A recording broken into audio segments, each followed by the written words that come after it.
He lied about a $1 stock, amassed millions, and ultimately served a mere 22 months in prison. Then, in a twist of fate, Hollywood transformed his outrageous crimes into a global blockbuster. This is the captivating and infuriating story of Jordan Belfort, the man who brazenly scammed America and astonishingly got rich all over again in the process. Perhaps the wildest and most unsettling aspect of it all is that, even now, people still openly cheer for him. The year was 1962, and the setting was Bayside, Queens. It was a working-class Jewish neighborhood where aspirations were typically humble, and ambition often met a predefined ceiling. But one particular kid, Jordan Belfort, harbored absolutely no interest in such limitations. "1 lemon ice, please," he replied with a grin. "For you, 2 for 1, but only if you tell 3 friends." A customer asked incredulously, "What are you, 12? Jordan shot back, brimming with youthful confidence, 16, and I'm going to be rich." By that summer's end, he had already raked in an impressive $20. 000 selling Italian ices.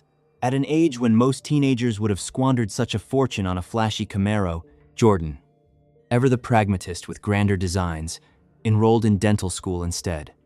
On the very first day, the dean stood before the aspiring students and declared, "If you're here to get rich, you're in the wrong profession." Without a moment's hesitation, Jordan stood up, gave a curt nod, and walked out of the lecture hall. Just like that.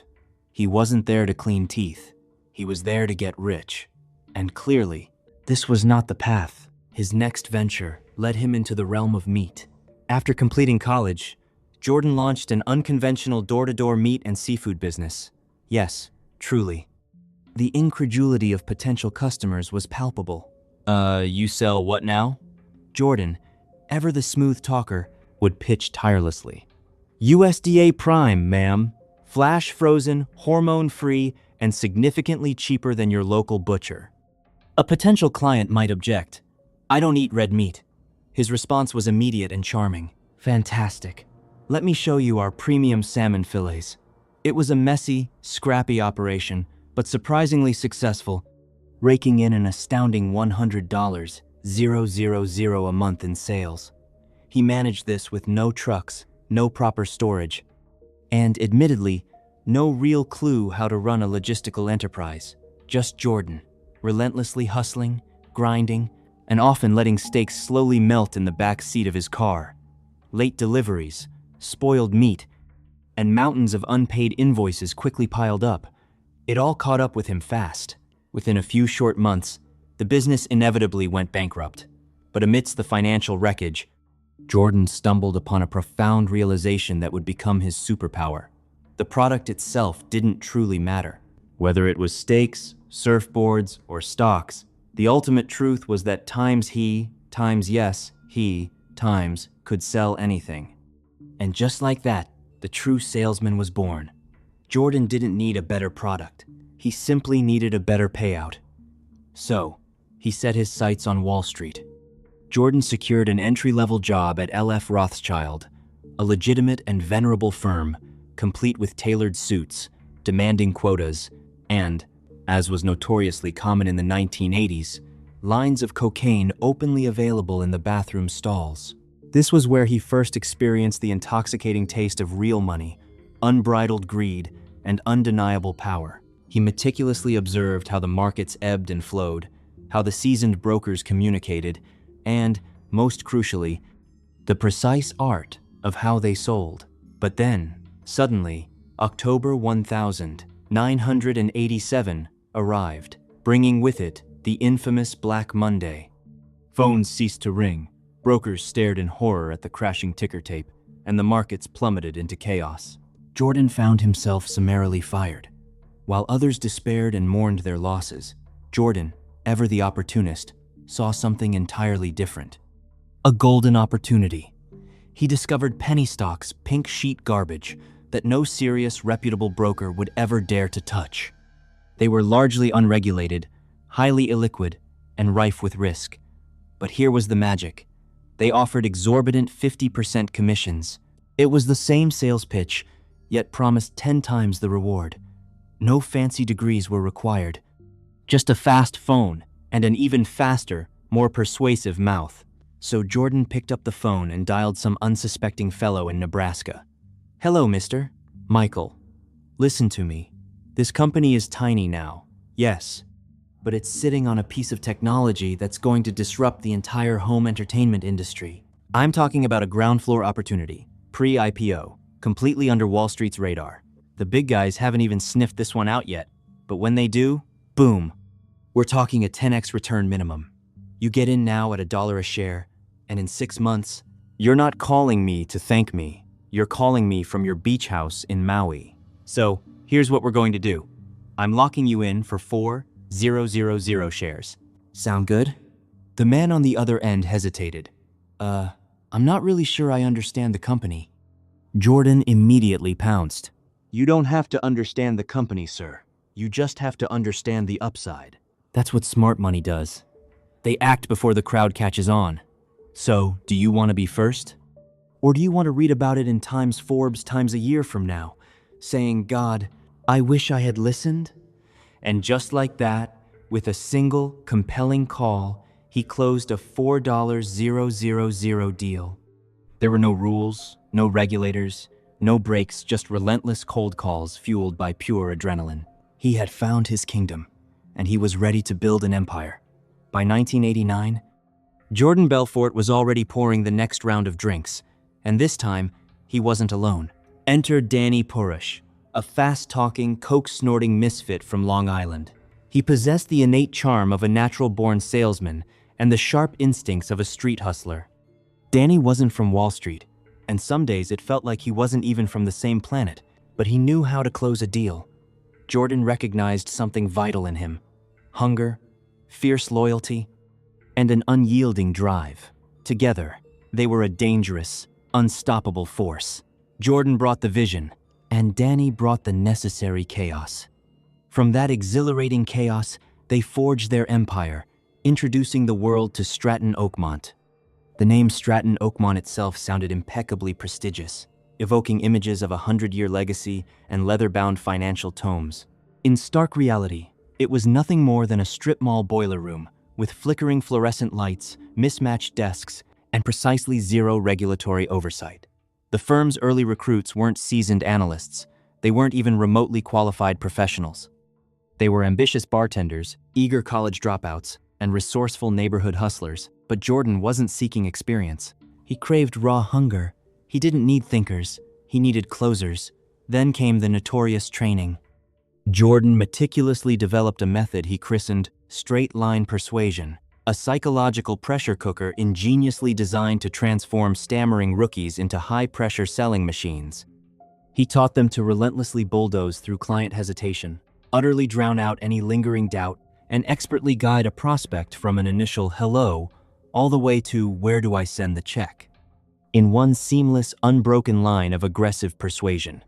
Soon, the office thrummed with a frenetic, loud, and utterly addictive rhythm. Phones ceaselessly rang, orders relentlessly flowed, and the energy was undeniably electric. Egos swelled, and so too did the money. But Stratton's true brilliance didn't merely lie in how times it sold. It was profoundly rooted in who times it sold to. They shrewdly targeted the forgotten investors, the working-class retirees, the desperate parents, the very people Wall Street's elite had always ignored. Stratton didn't sell them stocks, it sold them hope. Artfully wrapped in manufactured urgency, dressed in false certainty, and rigorously backed by entirely made-up projections. At first, it was genuinely obscure penny stocks, pure pink sheet garbage with absurd names like BZZT or YU, companies that barely existed outside their own fanciful press releases. But once the torrent of money began to flow, the schemes rapidly evolved. Now, it wasn't just entirely fake companies. They moved on to manipulating real IPOs. They would quietly buy up massive blocks of cheap shares, then transform the sales floor into an unhinged hype machine. Call after call, promise after promise, they flooded the market with manufactured excitement, artificially spiked the stock price, and then cruelly dumped everything at the very top, leaving thousands of unsuspecting investors holding the bag, financially ruined. It was commonly known as a pump and dump scheme, but at Stratton Oakmont, it was simply called Another Tuesday. By the early 1990s, the firm had exploded. Stratton wasn't merely a brokerage. It was a veritable carnival of excess. The office itself was a blur of screaming phones, blaring air horns, unchecked testosterone, $2,000 suits, and enough illicit narcotics to incapacitate a rhinoceros. Jordan had ingeniously constructed a system where fear and loyalty were the primary currencies. Top performers were treated like absolute royalty, showered with bonus checks, luxurious vacations, and even expensive watches casually tossed across the office like mere candy. Underperformers, conversely, were ruthlessly humiliated, unceremoniously cut loose, and swiftly replaced within hours. And then came the infamous parties. Strippers in the conference room, champagne extravagantly overflowing into fax machines, lines of cocaine brazenly snorted off compliance manuals. Nothing was sacred, not the furniture, not the company cars, not even the fire extinguisher, which someone once filled with whipped cream and tequila. Jordan had officially transformed into a cult leader, albeit one impeccably dressed in Armani. He bought a helicopter. He named his opulent yacht after his wife, Naomi. He acquired multiple mansions, a fleet of Lamborghinis, and an array of glistening Rolexes. And through it all, he ceaselessly preached the same intoxicating sermon: success is everything. And if you're not winning, you're nothing. On paper, Stratton Oakmont was not just thriving, it was flourishing beyond belief.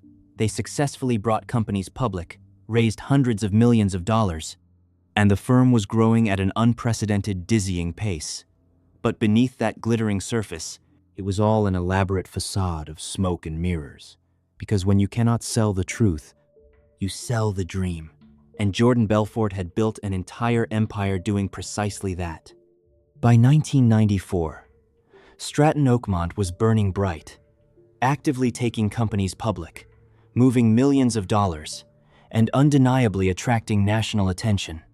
Yet, beneath this veneer of roaring success, the very structure of the firm was beginning to rot. Their IPO model was not just aggressive and familiar. It was becoming increasingly reckless. It was the same playbook. Executed with escalating abandon, overhype the stock, oversell the dream, and then make a hasty exit before reality inevitably caught up. But this time, they were no longer invisible. The Securities and Exchange Commission, SEC, had flagged a growing list of suspicious filings. Complaints were piling up from enraged investors who had bought shares at $7 and then watched in despair as their investments crashed to a mere 30 cents. Internally, even some of the more ethically conscious brokers were starting to ask uncomfortable questions. They were being pressured to push stocks for companies with no discernible revenue, no actual product, and sometimes not even a working phone number. Management's chillingly simple answer: close the deal or get out. And as the firm continued its frantic growth, so did the labyrinthine complexity of concealing its ill-gotten gains. Millions were siphoned offshore through an elaborate web of shell companies. Some accounts were discreetly opened under Jordan's aunt's name in the UK, while others were clandestinely parked in Geneva under company names that simply did not exist. At one point, Jordan resorted to moving vast sums of funds using human couriers, including a housekeeper who smuggled cash-stuffed envelopes sewn into her bra. Jordan, ever the master of euphemism, called it asset protection. The FBI, with less romantic notions, simply called it money laundering. Inside the firm, things were spiraling out of control. Drug use, once a perceived reward for high performance, had morphed into a desperate necessity. Quaaludes slowed their speech, and cocaine would then frantically speed them back up. Brokers regularly passed out during crucial calls. One particular broker suffered a frightening seizure right there on the sales floor. Violent fights erupted over commissions, women, or simply from an unbearable excess of testosterone. At least 2 employees had to be physically escorted out after particularly aggressive outbursts. And Jordan himself, the architect of this madness, was unraveling even faster than the firm he had created. His marriage to his wife was disintegrating. plagued by her discoveries of pills in the couch, cushions, and syringes hidden in the bathroom. In one horrifying incident, while severely high on Quaaludes, he crashed his Ferrari into a pillar with his 3-year-old daughter terrifyingly strapped into the passenger seat. Then came the infamous yacht incident. In June 1996, against the explicit warnings of his seasoned captain, Jordan insisted they sail from Italy to Sardinia during a raging storm. He was profoundly drunk, heavily high, and utterly convinced that nothing could possibly touch him.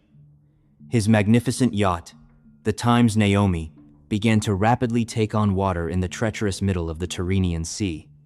On board were Jordan, his wife, their young daughter, and over $2 million worth of jewelry and narcotics. They had to be dramatically rescued by the Italian Navy. The yacht was utterly destroyed. Jordan survived, but in a profound sense, something inside him did not. Back in New York, the walls were inexorably closing in. Journalists from formidable publications like Times, Forbes Times, and Times The Wall Street Journal Times had begun to meticulously poke around. Former employees, disgruntled and disillusioned, were finally starting to talk. But most dangerous of all was Gregory Coleman, a relentless agent with the FBI's Financial Crimes Division. Coleman didn't just see red flags, he smelled blood in the water. He quietly and painstakingly began piecing together a detailed timeline of Stratton Oakmont's illicit activities. He pulled the firm's notorious cold call scripts, subpoenaed their wire records, and meticulously tracked real estate purchases that simply didn't align with reported income.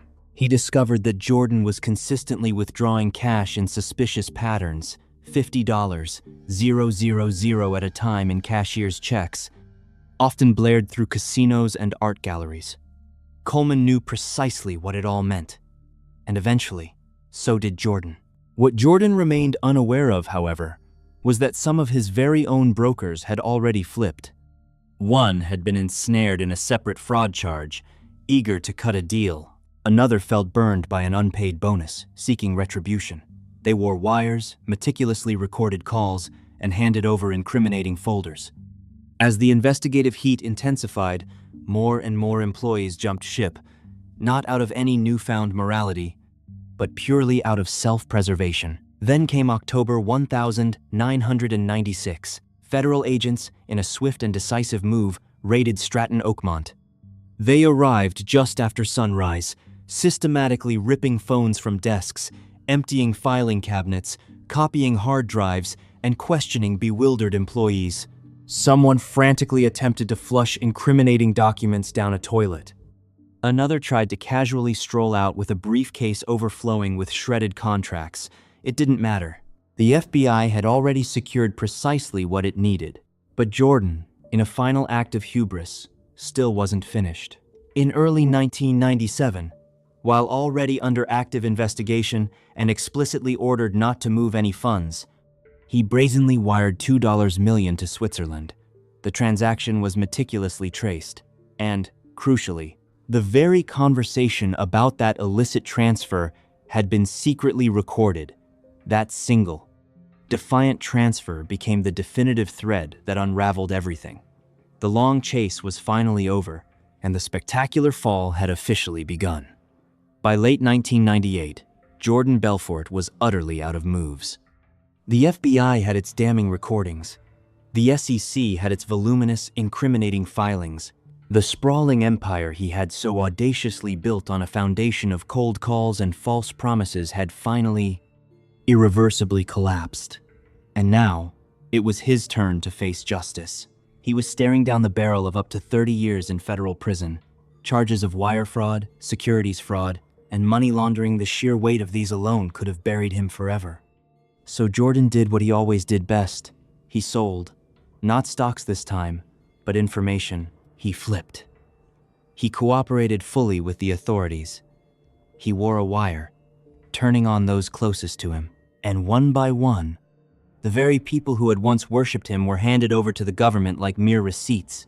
Over 30 employees were ultimately indicted. Brokers, partners, even former friends. Some of them had joined Stratton straight out of high school, learning the art of the sale directly from Jordan, meticulously following his playbook.